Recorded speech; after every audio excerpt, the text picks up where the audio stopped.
Hey everybody, Scout Crafter here again. Today we have a really nice Crescent wrench, number 111 auto wrench. I love these things, and I hope you enjoy this restoration. Let's get downstairs and check it out. Okay, today's project is this lovely Crescent auto wrench. Now, Crescent was one of the premier manufacturers of these auto wrenches. You can see here, it's an 11-inch model.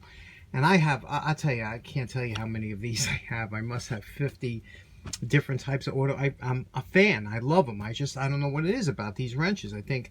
But the best part is when you find one like this that looks like garbage because it's been painted, this is the best. Paint is even better than rust. I mean, we can see beyond the rust, but with paint really preserves it. So, you know what we're going to do? Let's get started on this one.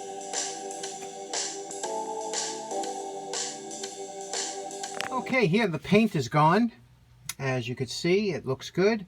We disassembled the wrench, and all there is just a pin that holds the little thumb wheel in here, and there's a little split ring spring. You could see that spring. Sometimes there's a coil spring, but this one has a little split ring spring that fits right in there. That's all you have to know. So there's only 5 pieces to this wrench. So let's take it to the wire brush and get these cleaned up.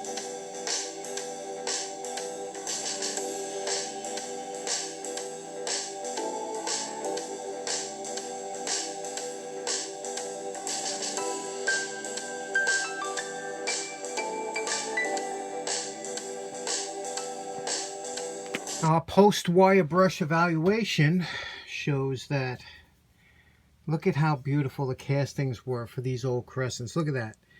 Look, that is just, I don't even have to sand that. That's ready for polish over there. I mean, they're just nice, beautiful castings.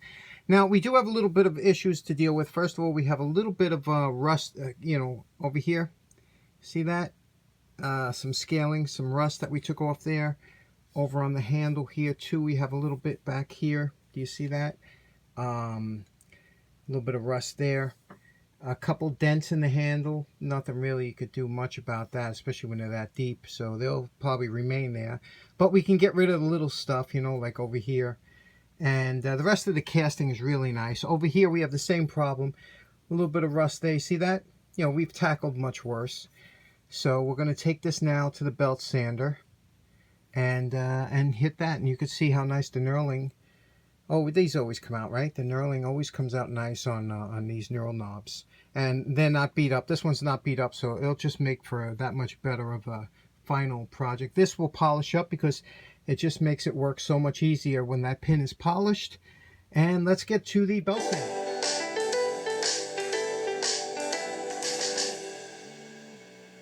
Now, I'd like to do a real quick demonstration on patina, okay? This is what's considered patina by many. It looks, they would just say, oh, that's, patina, what that is. Let me show you what it actually is. I'm going to touch this to the belt real quickly and then show you exactly what is the patina.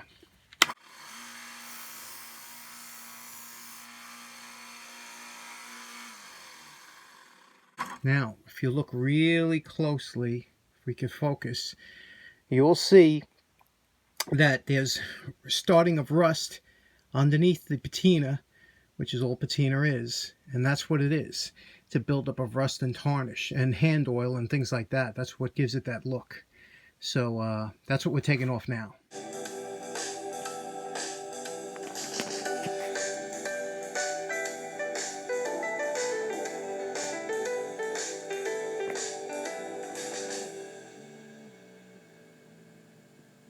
Okay, we taped everything up now, and we're going to give it a quick spray.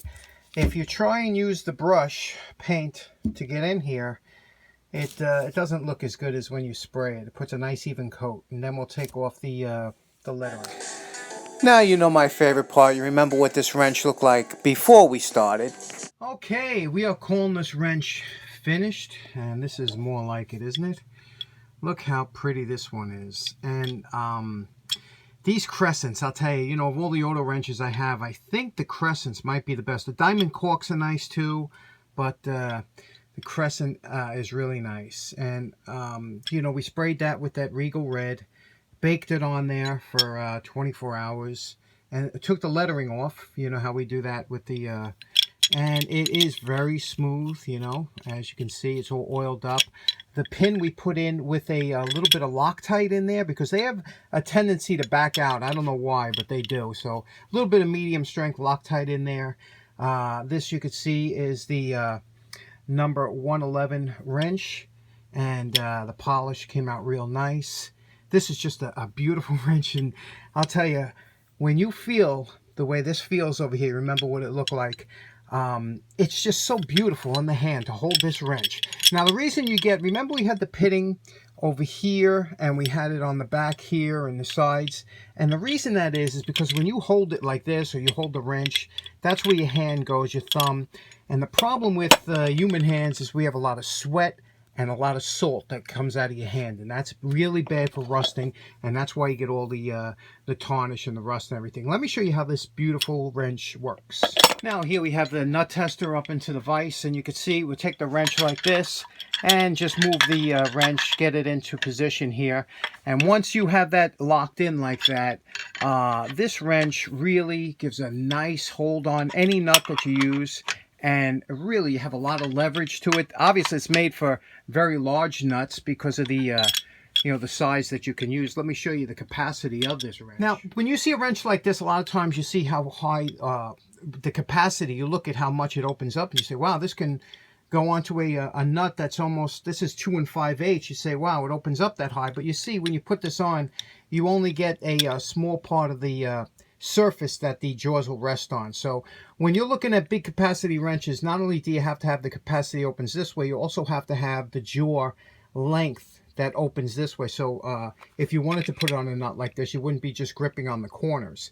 A wrench like this here, now here is about 1.5 inch nut, and you could see this would be a really good fit for this because it when it goes on to the flats of the nut, it does encapsulate the entire and rests on the entire flat. So about 1.5 inch capacity. Anything more, you wish you would have longer jaws. So in closing, we have our beautiful Crescent 111 auto wrench and forged steel made in Jamestown, New York.